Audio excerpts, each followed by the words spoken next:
Happy New Year. Happy 2024.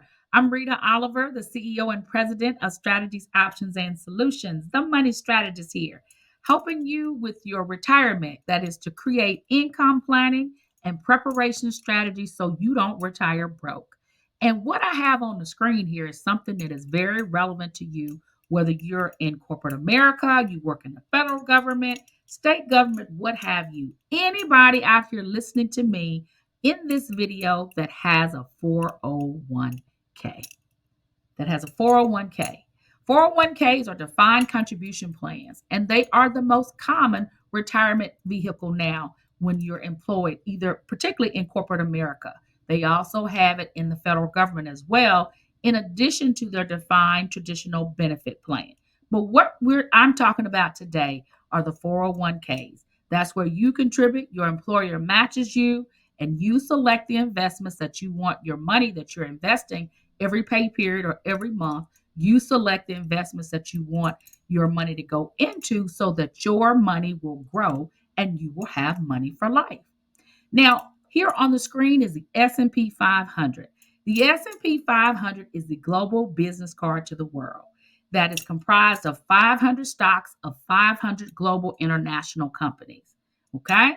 So this is the benchmark when it comes to gains, capital appreciation, capital value, and your portfolio, particularly in your 401k, growing and continuing to grow.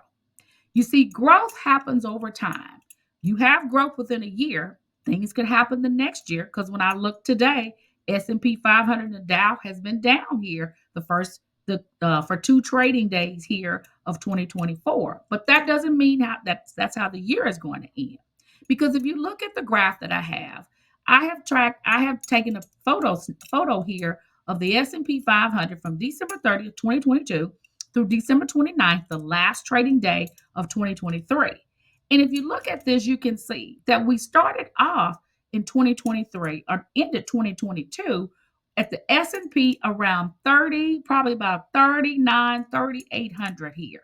And we ended the year just a few days ago, 2023, December 29th, at 4769.83, a 920.55 gain. 920 points, almost 1,000 point gain. That is awesome, which equates to 23.91%, basically 24%. Question I have for you in the federal government that's in the thrift savings plan is, do you have money in the C fund? Do you have it in your index fund, the C fund, which is one of your equity funds that you have available to you in the thrift savings plan? The C fund is for large cap, the S fund is your small caps, and the I is your international. But question is, are you in the C fund? Because it is benchmarked their performance. They want to mirror the S&P 500 performance or do better. So if you were not in the C fund, you missed 24% worth of gains on your money last year. In corporate America, are you invested in a mutual fund that's available to you, or an exchange traded fund, or an index fund that your employer is offering for your 401k that is benchmarked to the S&P 500? Are you? I suggest that you go and check that today or tomorrow, and then you look at that and make some changes. Because as we can see here, as I said, we started the year at about 3,800, and it almost hit the 4,800 mark. 920 points, almost 1,000 points in gains. That means 24% return on your investment.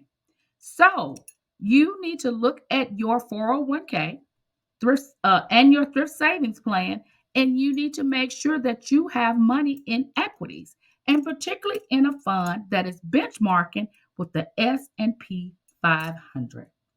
24% gains. Can't beat that with a stick.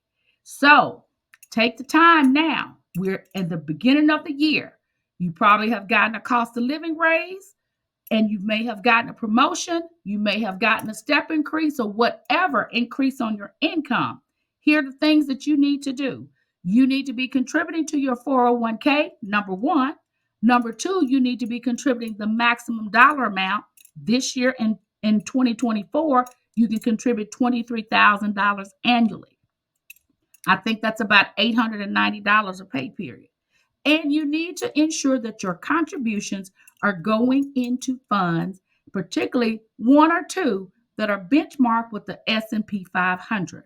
Now, don't get me wrong. You've got several asset classes. You've got cash, you've got bonds, and you've got equity.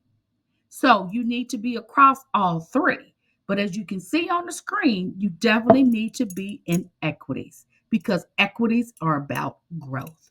And you want growth in your 401k so that you have income for life and you don't retire broke. I'm Rita Oliver, the money strategist, CEO and founder of Strategies, Options, and Solutions. Any questions, just send me a direct message and I'll be glad to respond. Have a great day.